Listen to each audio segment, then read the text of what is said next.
titles, and here he is. Russell, and I'm man of my word. And I'm man of my word, Lance Russell. I want you to look what's around my waist. Now, you people out there, you know, ever since I've been here, I came for one goal. That was a Southern Heavyweight Championship. And who had it at the time? Robert Fuller. Robert Fuller would never sign a match with me. Robert Fuller, he went here, he went there. I called all over the United States looking for him. He would not sign one match. Would not sign one match with Ron Bass.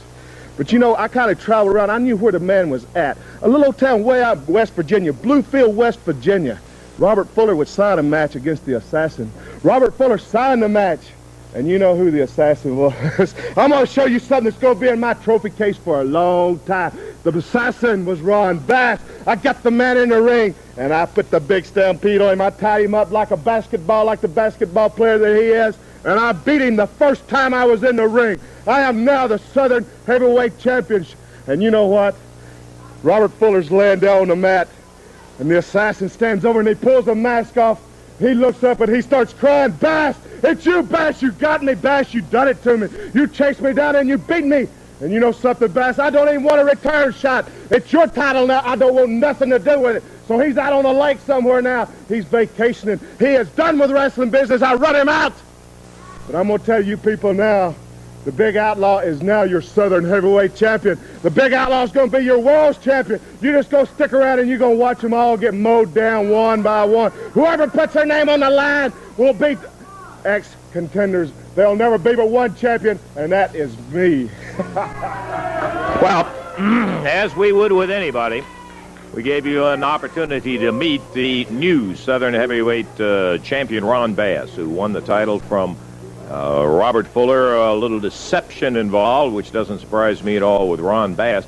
How long Bass is going to have that title, that may be another story, because he had a match with Big Randy Tyler out of New Orleans we thought you might be interested in. This may give you a clue as to how long Bass is going to be able to keep that Southern Heavyweight title. Let's take a look at it. Up in the air, atomic knee drop, and Tyler goes down. Bass covers him, 1, 2. He got him kicked out of it. Bass down for a count of 1, still showing remarkable confidence as he smiling, even though he missed the pin. Tyler wheels behind. Atomic drop on Bass, but Tyler falls forward. Can't take advantage of it and go for the pin.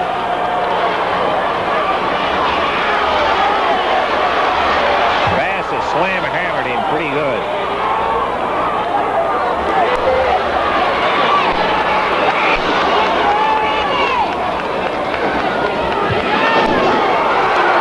Comes out of that corner firing.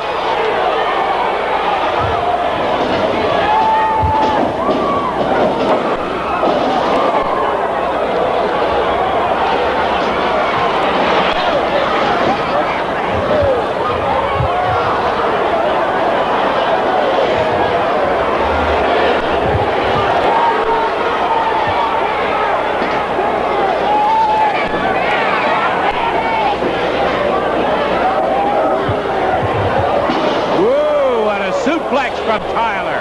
Takes the big guy down, 1, 2, but Bass with his leg up on the rope escapes that silver bullet as Tyler had him for a fact. A great suplex. Tyler going after him.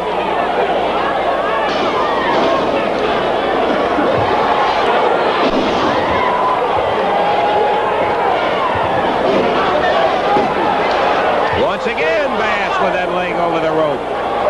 And Randy Tyler shakes his head. He thought he had him. Tyler has got to have some of that energy worn out of him. He took quite a pounding for a minute or two from Bass. Hurls himself at him. Puts Bass on the deck. Misses the big elbow. Oh, boy. Unsprung him.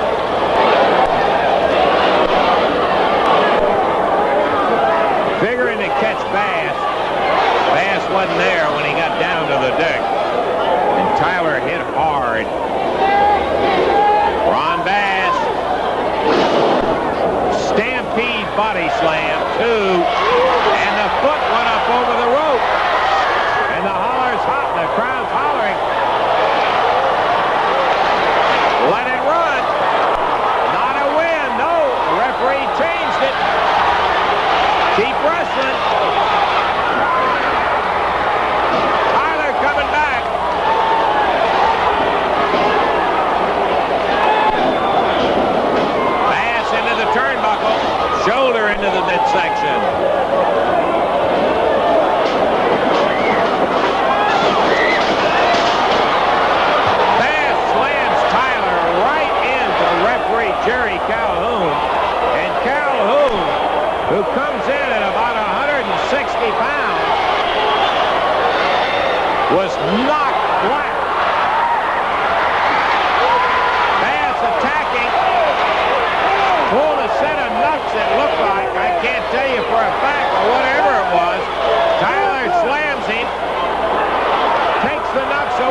He goes over to get referee Jerry Calhoun to bring him around. Bass on his feet.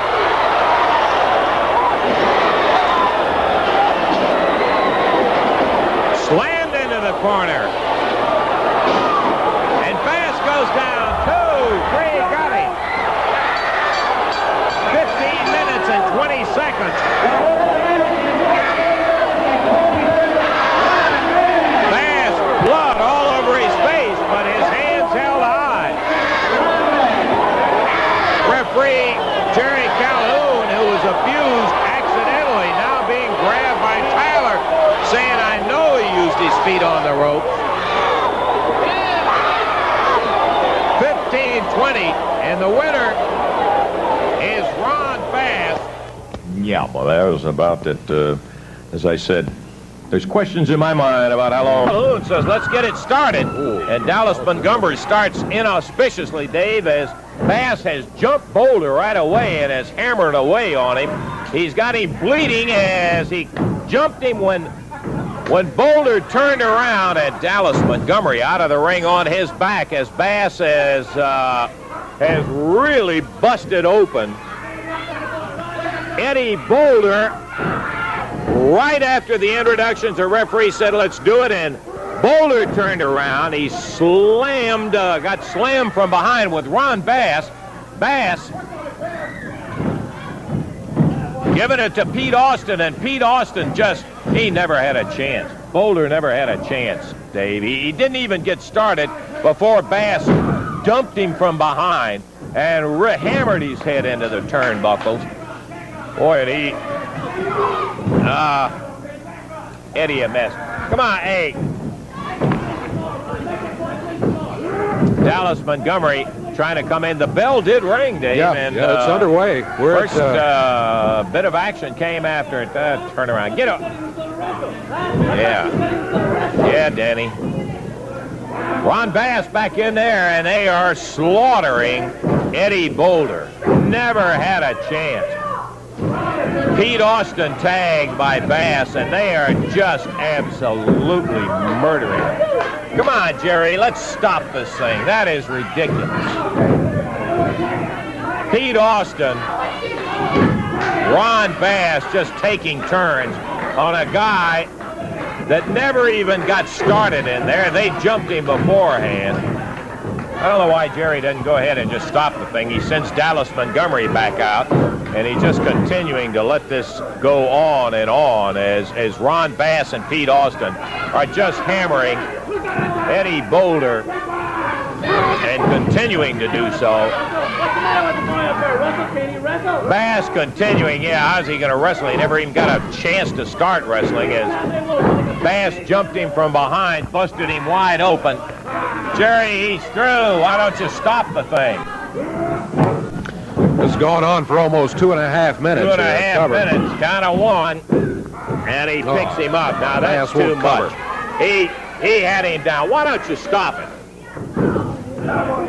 That's enough on it. I'm going to stop the thing. Hey, come on. That's it. Let's just get him out of there and get something else in. That's ridiculous.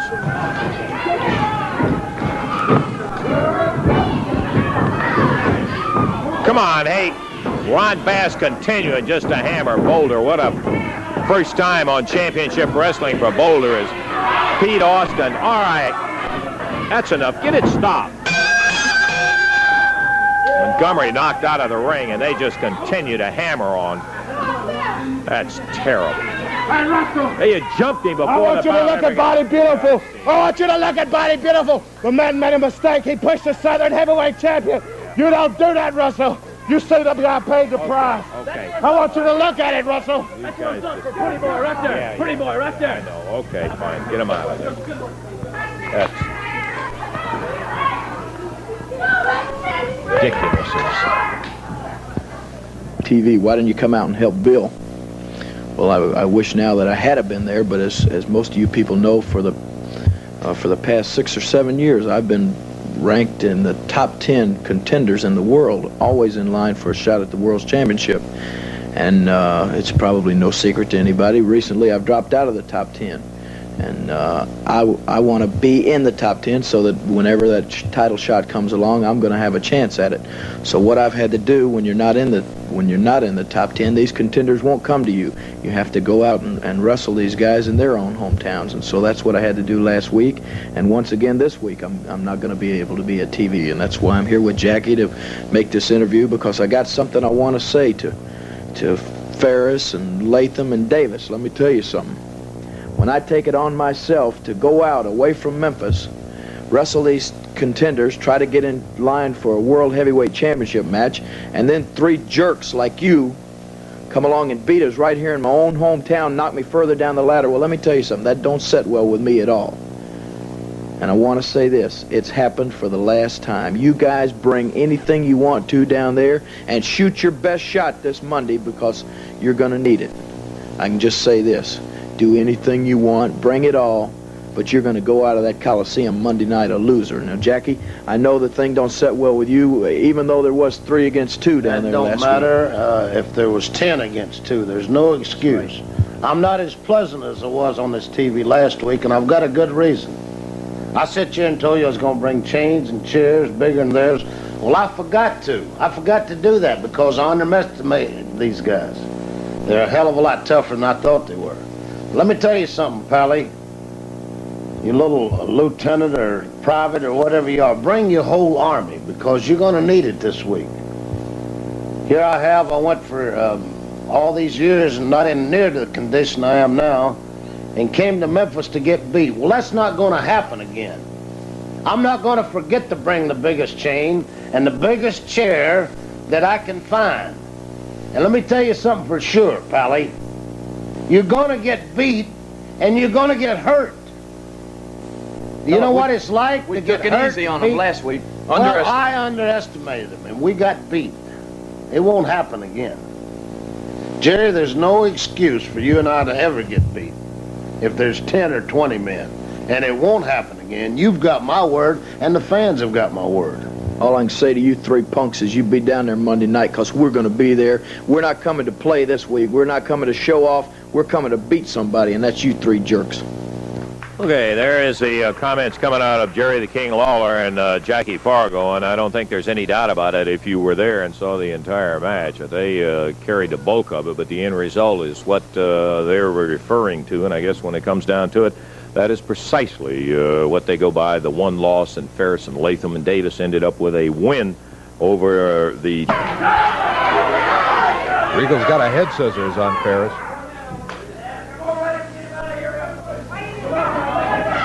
Ferris with a foot over the bottom rope. Referee Jerry Calhoun calls for the break.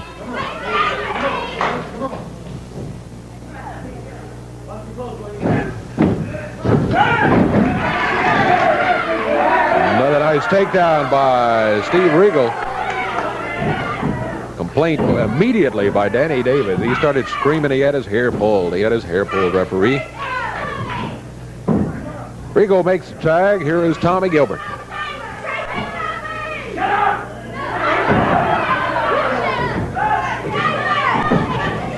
Ferris backs to the corner, tags Larry Latham. Boy, Tommy Gilbert greets him on his way in. Tommy makes the tag on his son. Here's Eddie. Eddie Gilbert. Larry Latham. Oh, Latham trying to put Eddie on the mat. Eddie hanging on. Back to the corner. Steve Regal coming back in after the tag.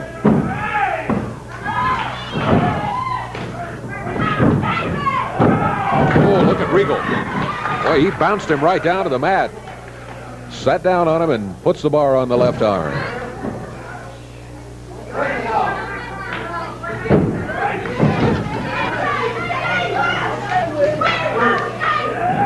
Tag made, and here is Wayne Ferris.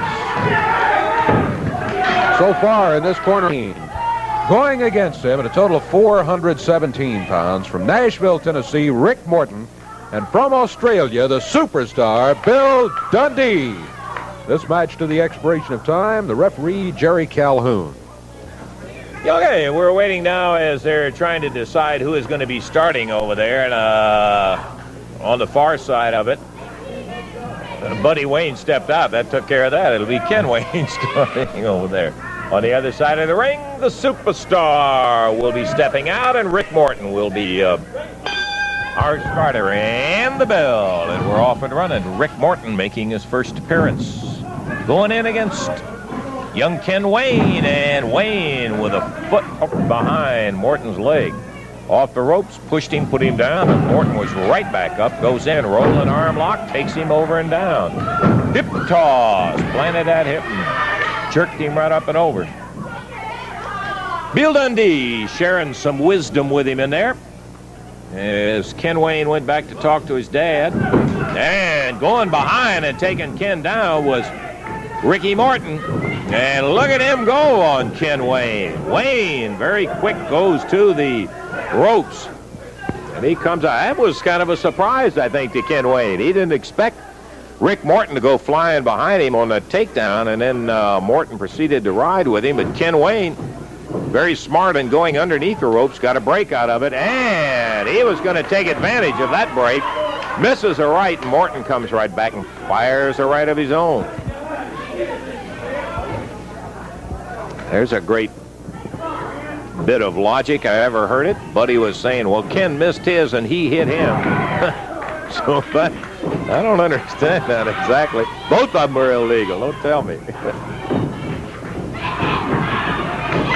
Buddy Wayne in there now, and he's going after Rick Morton.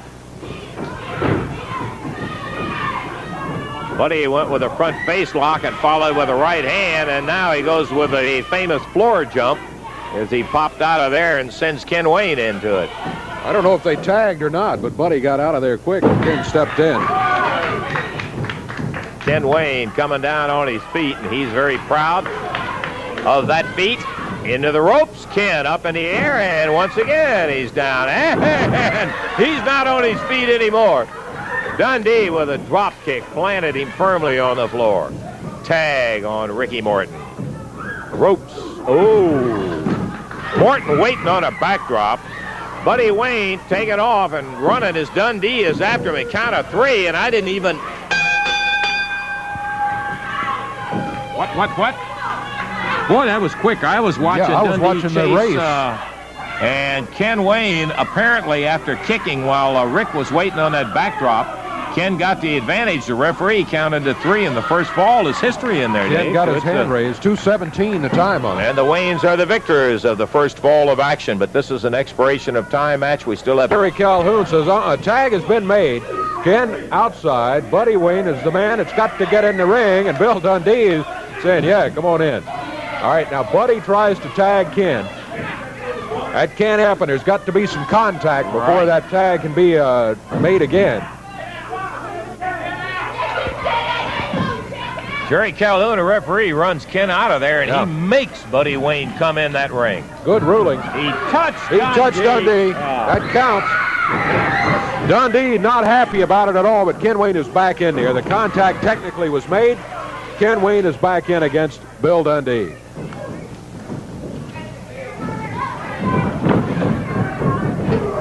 Dundee waiting for Ken Wayne off the ropes, and he let him have it with a forearm.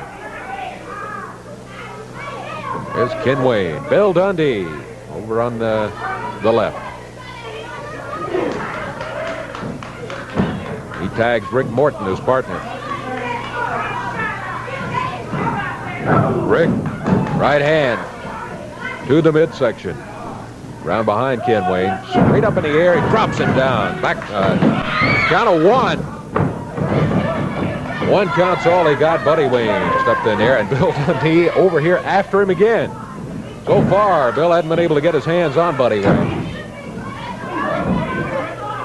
Well, I'll tell you, when prompted by adversity, that Buddy Wayne moves a whole lot faster than I thought he could move. Rather quick, isn't he? Yeah. Rick Morton. Ken Wayne down on the mat. Ken kicks him back into the ropes. Morton hanging on. Good moves by young Rick Morton here. Also good balance, though, by Ken Wayne. You got to give him that.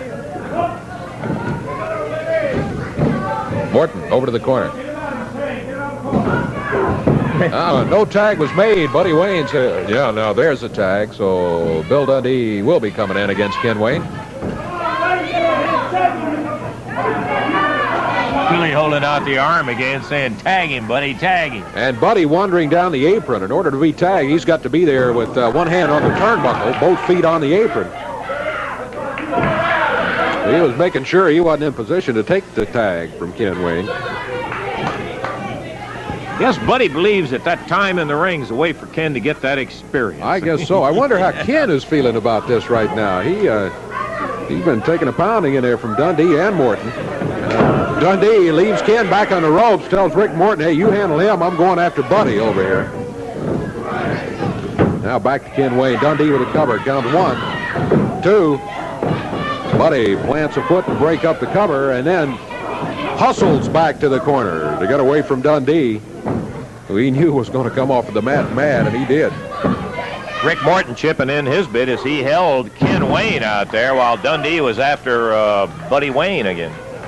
We're at 4 minutes, 15 seconds of the second fall. First fall went to the Waynes. They are one fall up. It's an important fall in an expiration of time match. Bill Dundee, Rick Morton need to get themselves a victory here in this second one. That'll put it back even, one apiece. Buddy's full of that advice, but I don't know how much help he's full of. Yeah, that's true. He's talking to Ken plenty. He just wants no part of Bill Dundee, and Dundee is just itching to get him in the ring. There's a tag made. Yeah, Ken just nailed Bill in the eyes. Buddy seizing the opportunity with a choke, using the fist. He's been over in the corner complaining about the fist all day, and then he comes in and starts firing that right hand. Dundee back to the corner. Good move by Bill. Gets the tag on Rick Morton. The tendency is, Bill has wanted Buddy in there for so long in this match, the tendency to stay in, press against him, and get yourself in trouble. But Bill knew he needed to get back, get that tag, after Ken Wayne had popped him in the eyes a minute or so before. 5.5 minutes gone. Second fall of action. Ken Wayne against Rick Morton. Ken makes the tag. Here's Buddy Wayne. He comes in, big right hand flying.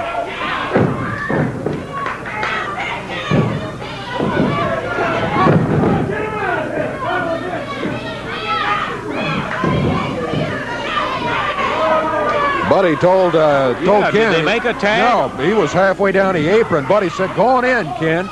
He yelled at him, and Ken did, but Jerry Calhoun, the referee, is going to send Ken back out because there was no tag made. Buddy Wayne against Rick Morton. Rick's head popped into the top turnbuckle.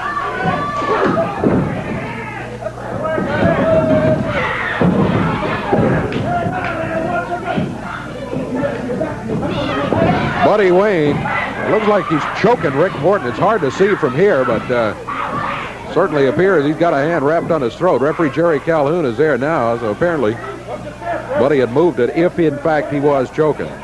There's hair pulling, and there's no doubt about that at all. He yanked Rick right down to the mat. Here's Ken Wayne.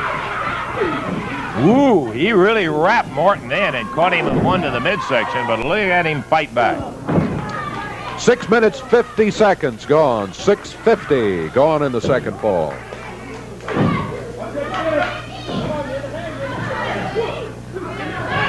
Referee calling for a break. See how Ken broke it very quickly and then right back to work on him.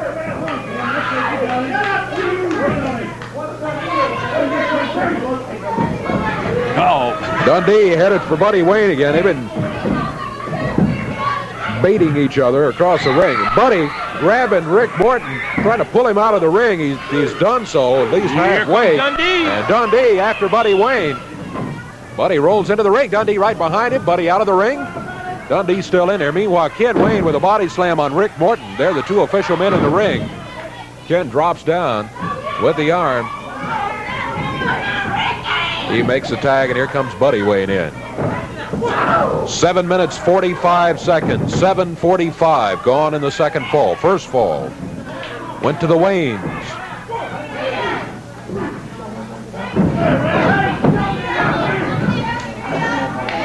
Yeah, I think Buddy's got that arm wrapped around Rick Morton's throat. Bill Dundee was telling referee Jerry Calhoun to check for a choke.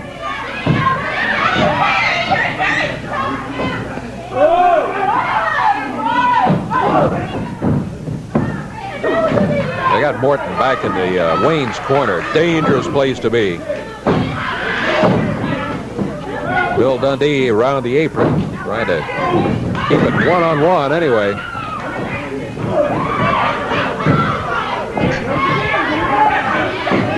Still got plenty of time on our championship wrestling, Davey. Dundee in to try to help out, but still, Rick Morton being held close to the corner. Buddy and Ken Wayne both working on it. Morton gets the tag, and here comes Dundee. Dundee comes in, right hand. He slams them together. Body slam on Ken Wayne. Right hand. Billy gets a tag on Rick Morton. Sets Ken Wayne up into the ropes. He goes after Buddy Wayne. And Dundee's finally got Buddy Wayne in there. Working on him in the corner, but they are not the two men officially in there. I was going to say, not legally. He didn't care, though. Ken Wayne off the ropes. Rick Morton steps back. Alert move by Morton. Almost got him. Yeah. Shoulders down. Count of 1.5. That's about all he got. Rick makes the tag. Dundee with a good drop kick. Woo. Yeah. He popped Ken Wayne down to that mat. Hey, Ken Wayne missed. Rick Morton covers. 1, 2, 3. Got him. Rick Morton, Bill Dundee have just even this match at 1 fall apiece. In 10 minutes, 1 second, 10:01 the time. And Morton and Dundee, good work. Boy, look at Dundee going after Buddy Wayne. Buddy Wayne, when he turned around, used that chance to go flying through that rope. I think that was an enormous a fall in the sense of the flow of the way it went in there, because Ken Wayne, being at one point nailed Dundee right in the eyes and gave the opportunity for Buddy to come in there. Right. Buddy took that as